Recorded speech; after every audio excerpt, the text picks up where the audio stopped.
Cast out for marrying late, a widow filled an ice house with hay. It saved her through the freeze. Estimated length, asterisk minutes word count, asterisk tilde 3,000 words.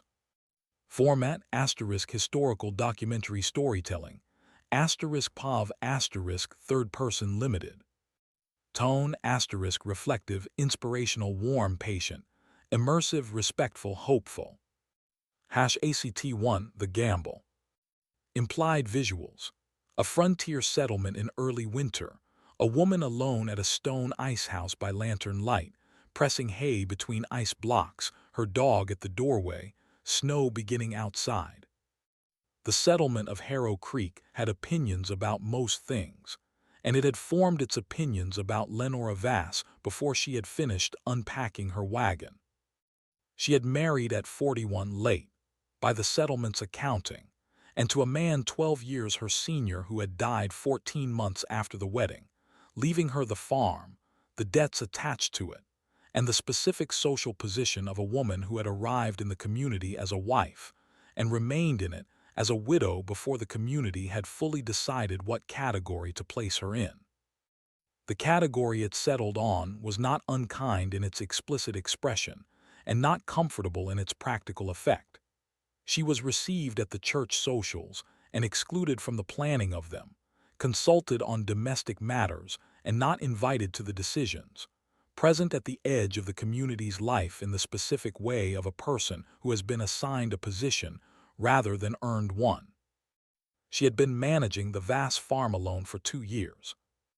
The farm was 11 acres on the north side of Harrow Creek, with a stone barn, a cabin in reasonable repair, a root cellar that her husband had built in better years, and this was the feature of the Vass property that most distinguished it from the other holdings on the North Road, an ice house. Gerald Vass had built the ice house in his first year on the claim, before the debts had accumulated, and before the ambition that had produced it had been reduced by the successive hard seasons that preceded his death. It was a substantial structure. Stone walls 18 inches thick, a packed earth floor 4 feet below grade, a ceiling of timber and sod that Gerald had insulated with the attention of a man who understood that an icehouse's value was proportional to how long it kept its contents cold, and that how long it kept its contents cold was proportional to the quality of the insulation between the ice and the summer air outside. The icehouse had not been used since Gerald's death. Not because Lenora had no use for cold storage. Cold storage in the frontier settlements was a practical asset of real value, for food preservation in summer and for the medical needs that ice periodically served. It had not been used because filling an icehouse was a community enterprise in the settlements where they existed. The creek ice cut in February by cooperative labor, hauled to the icehouse in the collective effort that the weight and volume of the ice required, packed and covered in the communal way that frontier tasks too large for one person were managed by the people who had chosen to live near enough to one another to make the choice meaningful. The Harrow Creek community had not offered this labor to the Vass icehouse since Gerald died. Lenora had not asked.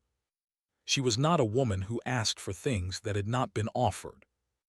What she was, and what she had been with increasing clarity across the 2 years since Gerald's death, was a woman who looked at what she had and determined what could be done with it rather than directing her attention toward what she did not have and could not obtain.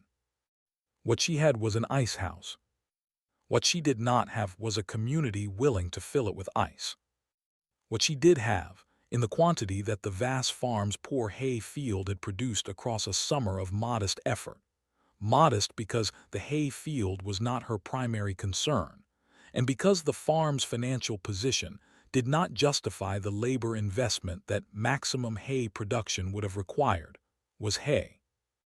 More hay than her animals needed for the winter. Not dramatically more. Enough more that the surplus was a question rather than an abundance. The kind of surplus that a practical person looks at and asks what it can become, rather than accepting that it is simply extra and setting it aside. She had been asking that question since September.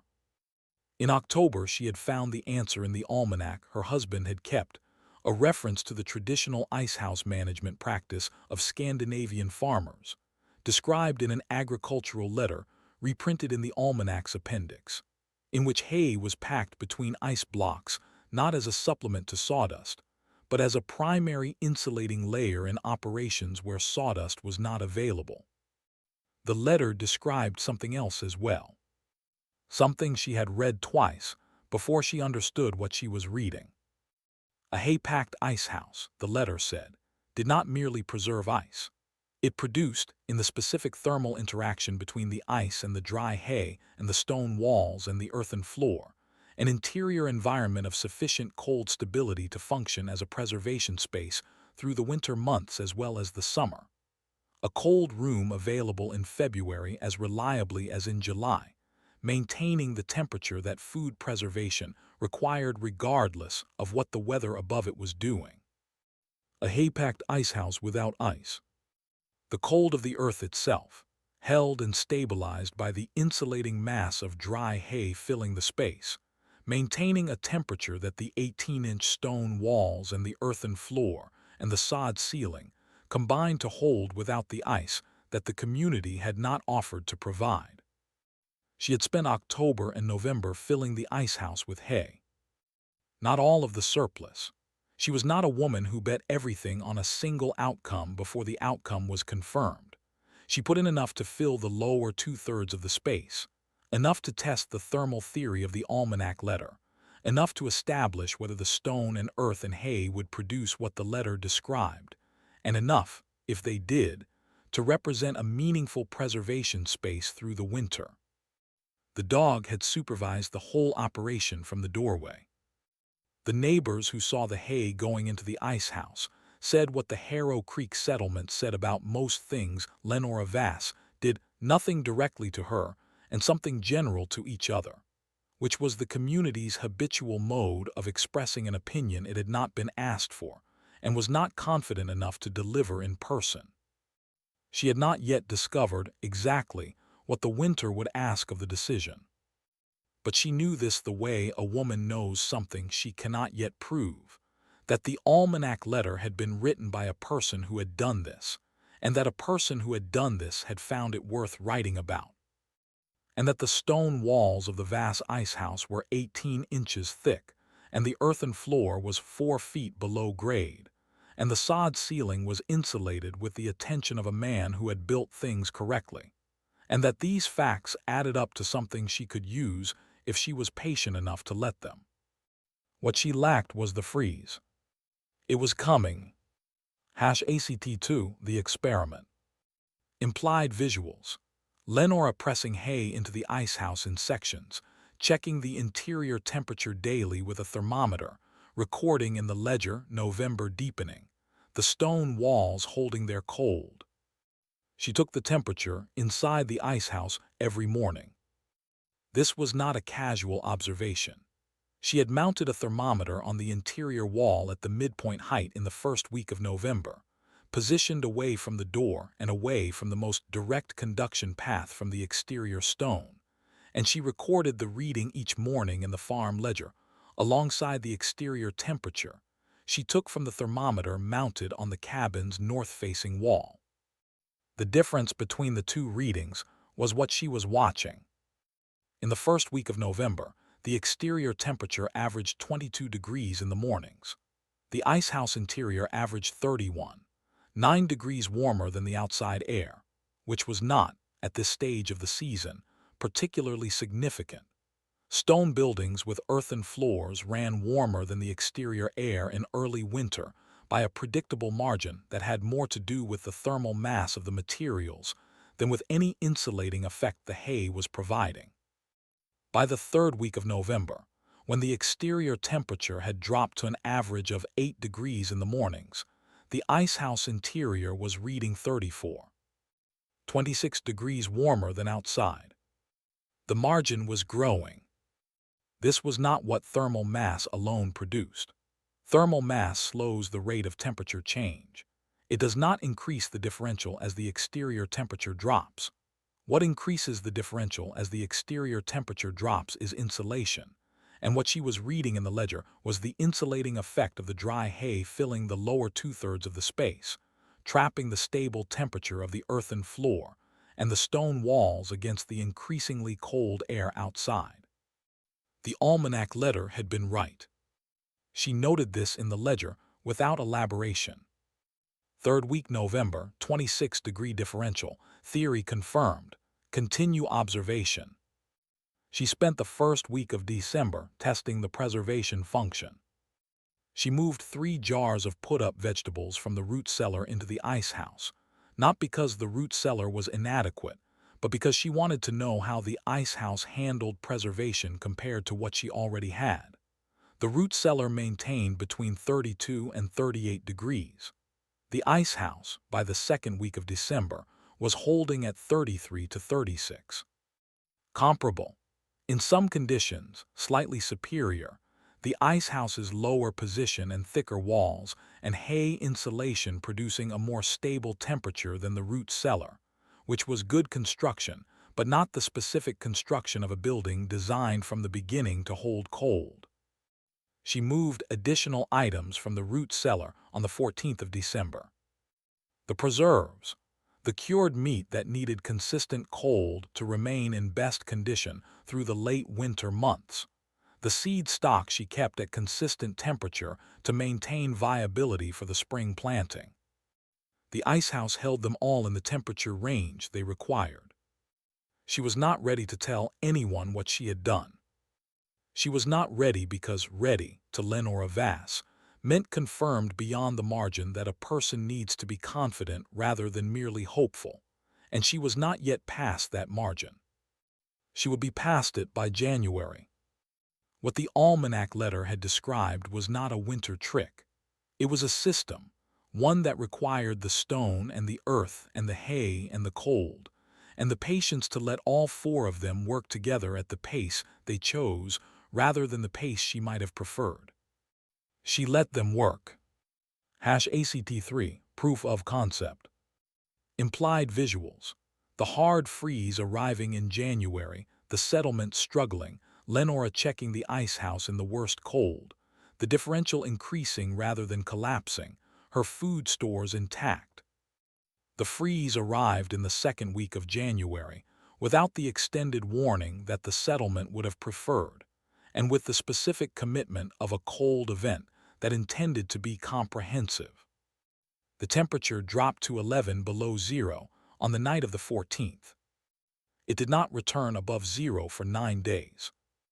The Harrow Creek settlement managed this the way frontier settlements manage sustained extreme cold, with the particular combination of endurance and resource management that hard winters demand, each family calculating what they had against what the duration would require and arriving at answers of varying adequacy. The families with the best wood supplies and the best insulated cabins and the deepest root cellars managed with difficulty, but without crisis. The families at the other end of the calculation managed with the specific anxiety of people whose arithmetic was resolving in a direction they had not planned for. The food preservation situation was the one that nobody had fully accounted for. Root cellars in Harrow Creek varied in construction quality, and construction quality in a root cellar is only fully tested by the cold that exceeds its design tolerance. Most of the settlement's root cellars had been built against the cold of ordinary winters, and the cold of the second week of January was not ordinary. 3 cellars in the lower settlement allowed their interior temperature to drop below the safe preservation range for the cured meat stored in them, and the families managing those cellars spent the worst nights of the cold doing the specific work of relocating their most vulnerable stores to the warmest interior spaces of their cabins, while the temperature outside maintained its position. Lenora Vass checked the icehouse on the morning of the 15th. Exterior temperature, 13 below zero. Icehouse interior, 31 degrees. 44 degrees of differential. Held by 18 inches of stone and 4 feet of earth below grade, and the dry hay packed through the lower two-thirds of the space, working together in exactly the combination the almanac letter had described. She ran her hand along the hay surface inside the door. Dry, cold. The specific cold of a space that is holding its temperature against the most demanding conditions the season had yet produced. She checked the preserves on the interior shelf. Intact, the cured meat on the lower rack. Sound, the seed stock in the sealed boxes, undisturbed. She closed the icehouse door and stood in the blizzard for a moment with the temperature on her face and the knowledge of the temperature behind the door in her mind. And she allowed herself one moment of satisfaction that was not triumph, but the quieter thing, the confirmation of a thing she had worked out from an almanac letter, and a surplus of hay and 2 months of daily temperature readings, confirmed now by the worst conditions the winter had delivered. Then she went inside and updated the ledger. January 15, exterior -13, interior +31, differential 44 degrees, all stores intact. She was ready. Word was still moving before she said a word to anyone. She could feel it the way a person feels weather before the clouds arrive, in the quality of the second week of January, in a small settlement where everyone's situation was eventually everyone else's information. #ACT4, demand and expansion. Implied visuals. Neighbors coming to Lenora's gate during the freeze, the icehouse opened for community food storage, Lenora managing the access carefully, the settlement's crisis easing, word spreading to the next settlement. The first family came to her gate on the 17th of January. It was the Marsh family, Owen and his wife Clara, whose root cellar had been one of the 3 that had allowed temperature to drop below the safe range, and whose cured meat situation had been the subject of the quiet community accounting that the cold week had produced in Harrow Creek, the way hard weeks always produced it, through the particular information network of a settlement where everyone's difficulty eventually became everyone's knowledge. They had heard, through Clara's sister who lived on the North Road, that the vast icehouse was warm. Not warm. The word had been imprecise in its transmission, as words are when they pass through more than one mouth. What Clara's sister had actually said was that the vast icehouse was holding temperature in the cold that the root cellars were not holding, that Lenora Vass had something in there that was working when the things that were supposed to be working were not. Lenora opened the door. She showed them the interior temperature, the differential, the ledger records going back to the first week of November. She showed them the hay, the specific way it was packed, the section where the hay against the north wall was denser than the section against the east wall, the reason for that difference, the adjustment she had made in the second week of December when the first reading suggested the east section was losing its differential faster than the north. She showed them because they had come to understand something, and because showing was more efficient than explaining, and because a person who has spent 2 months building something correctly, and has seen it confirmed under extreme conditions, has no reason to withhold the confirmation from people who need it. She offered the use of the icehouse for their most vulnerable stores. Not as charity, as a practical arrangement between neighbors, because the word for what a community does when one person has something that another person needs and the exchange happens at a fair value is not charity but commerce, and Lenora Vass understood the difference and preferred the latter. The arrangement was simple: the use of the space, the access to the temperature differential, in exchange for the labor she would need in February when she extended the hay fill to the upper third of the icehouse space she had left as the test margin. The Marsh family accepted. 3 more families came to the gate before the end of the week. She accommodated them with the same offer, the space, the temperature, the explanation, the exchange, and the icehouse that had been unused since Gerald's death became, across the second week of January's worst cold, a community resource that the community had not known it needed until the cold that the community had not been prepared for made the need visible. A woman named Harriet Bloom, who was the closest thing Harrow Creek had to a community organizer, and who had been one of the settlement's most consistent practitioners of the quiet social exclusion that Lenora had navigated for 2 years, came to the gate on the 21st. She did not come about the icehouse. She came about a different matter, a supply question related to the community's preserved food situation that she needed to resolve, and that she had been directed to Lenora about by 3 separate people in the previous 48 hours. She stood at the gate in the cold for a moment before she spoke. She said she understood. Lenora had been managing the icehouse through the cold. Lenora said she had. Harriet Bloom looked at the building, the stone walls, the sod roof, the door that was closed against the cold and behind which the temperature was 31 degrees when the air around them was 11 below. She said she thought it was a remarkable thing. Lenora thanked her and asked what she had come about.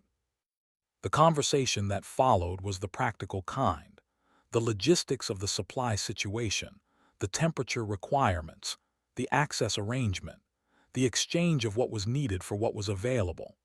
It was the most direct conversation the two women had had in 2 years, and it was the kind of conversation that begins to change the nature of the relationship between the people having it without either of them needing to address the relationship directly. Word was still moving. By the end of January, it had reached the quarter settlement 4 miles down the road, where a man named Pierce had heard about the hay-packed icehouse from a freighter who had passed through Harrow Creek and had found the information interesting enough to repeat. Pierce sent a letter. Lenora wrote back with the specific information he had asked for: the hay quantity, the packing method, the temperature differential records, the almanac letter reference that had been the beginning of the whole thing. She was not a withholding woman. #ACT5 Vindication. Implied visuals. February arriving, the worst cold breaking, the settlement emerging from the freeze, Harrow Creek assessing what held and what did not, Lenora at the icehouse door in the first thaw light, the community gathered. The worst cold broke in the first week of February. Not all at once. It released the way sustained cold always releases, by degrees, the temperature climbing in increments that felt tentative after 9 days of 11 below, the creek running again under the ice before the ice itself retreated, the snow surface crusting and softening and crusting again as the temperature found its new position above zero and settled there. The Harrow Creek settlement emerged from the freeze and began its accounting. The accounting was not comfortable in every particular. 2 families in the lower settlement had lost portions of their preserved meat stores to the temperature failure in their root cellars. Not all of it, not a catastrophic loss, but enough to change the winter's remaining calculation from comfortable to careful. The community barn had developed a roof compromise under the snow load of the extended cold that would require repair before spring. Several households had burned through their wood supply at a rate the cold had demanded, and the planning had not fully anticipated. The vast icehouse had held. Not merely held, it had held at a temperature that, through 9 days of 11 below zero, had not varied by more than 3 degrees from the 31 it had been maintaining since December. 44 degrees of differential at the worst, 38 at the best, never below 38 through the entire event. The stores that 7 Harrow Creek households had moved into the icehouse during the freeze came out intact. All of them. Harriet Bloom came to Lenora's gate on the Saturday after the thaw began, not to transact anything, not to resolve a supply question. She came with her daughter and a cake that her daughter had made, which was the specific social currency of the Harrow Creek community when it wanted to communicate something it found difficult to communicate in words. Lenora received them at the door. She made tea. The conversation covered several things: the cold, the community's response to it, the families who had managed and the families who had struggled, the repair needs that the freeze had revealed.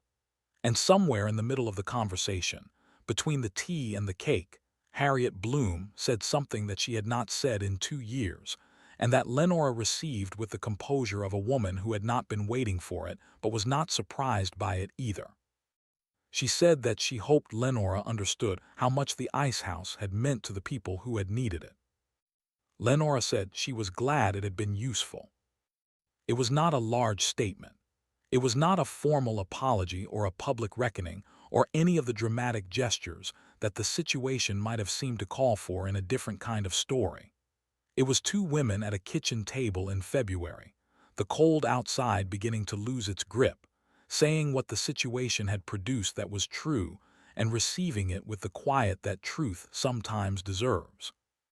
She noticed most things. She had noticed in the surplus hay of a modest summer a question about what it could become. She had noticed, in the almanac letter reprinted in an appendix, a description of a practice that addressed the question.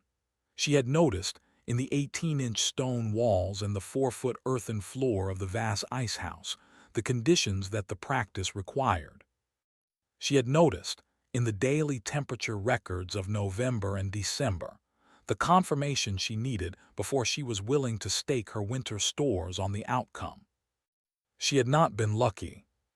The freeze had reached everyone equally. What had not been equal was what it found when it arrived at the North Side Farm on Harrow Creek Road. An icehouse full of hay, a ledger full of temperature records, and a woman who had read an almanac letter in October with the specific attention of a person who has learned that the useful things are sometimes in the appendices. She was, for the first time in the 2 years since Gerald had died, and the community had assigned her its peripheral position, exactly where she had meant to be. Not comfortable, comfort was not the word for it, and she would not have chosen it. Not vindicated in the sense that requires other people to acknowledge what they have withheld. That was not the satisfaction she was interested in. But placed correctly, in a farm with an icehouse that had worked, with a ledger that recorded why it had worked, with a community that had used the things she had built during the 9 coldest days of the year and had come out the other side with its stores intact. Word was still moving through Harrow Creek. It had not stopped since the 17th of January, when Owen and Clara Marsh stood at her gate in 11 below zero cold and asked about the temperature inside a building full of hay. And on the vast farm, in the February light that comes after a hard winter with the specific quality of something that has been waited for, and is finally, genuinely here, the icehouse stood on the north side of the property in the stone and sod and earthen floor solidity that Gerald Vass had built it with, and that Lenora Vass had found a use for that Gerald had never imagined. The hay inside was still dry. The temperature was still 33 degrees. It was, all things considered, a very good icehouse. End of script. Fade to ambient early February thaw, water dripping from eaves, bird song beginning, the creak of the icehouse door opening onto morning light, the dog's tail in the foreground. Production notes. Implied B-roll. Harrow Creek settlement establishing shot right arrow Lenora alone at the farm icehouse exterior. Stone walls. Sod roof, surplus hay in the field almanac letter in the appendix, hay being pressed between stone wall sections, right arrow thermometer, mounted on interior wall right arrow daily ledger entries. Exterior versus interior temperature right arrow November to December differential growing right arrow preserves and cured meat, moved into the icehouse right arrow freeze, arriving January 14 right arrow exterior thermometer. -13 right arrow interior thermometer, +31 right arrow Lenora's hand on the hay surface, dry, cold, intact right arrow stores checked. All sound right arrow Owen and Clara Marsh at the gate icehouse, opened for community use right arrow, 4 more families arriving right arrow Harriet Bloom at the gate right arrow Pierce's letter right arrow February thaw beginning right arrow. The accounting of what held, and what didn't right arrow Harriet and daughter at the kitchen table right arrow cake and tea icehouse door in February morning light. Music direction. Warm, patient frontier orchestral. Subdued tension through the January freeze sequence. Full warm resolution through the February thaw and the kitchen table scene, closing with the quiet earned satisfaction of the final image. No direct audience address throughout. Full immersive third-person limited narrator maintained. Open loops resolved in order. What will hay in an icehouse do? Almanac letter confirmed by November temperature records. Will it hold through serious cold? Right arrow 44-degree differential at -13 outside. Will the community use it? Right arrow 7 household stores all intact. Will Harriet Bloom ever change? Right arrow Saturday after the thaw, cake and tea. Will the knowledge spread? Pierce's letter, Lenora writes back with everything.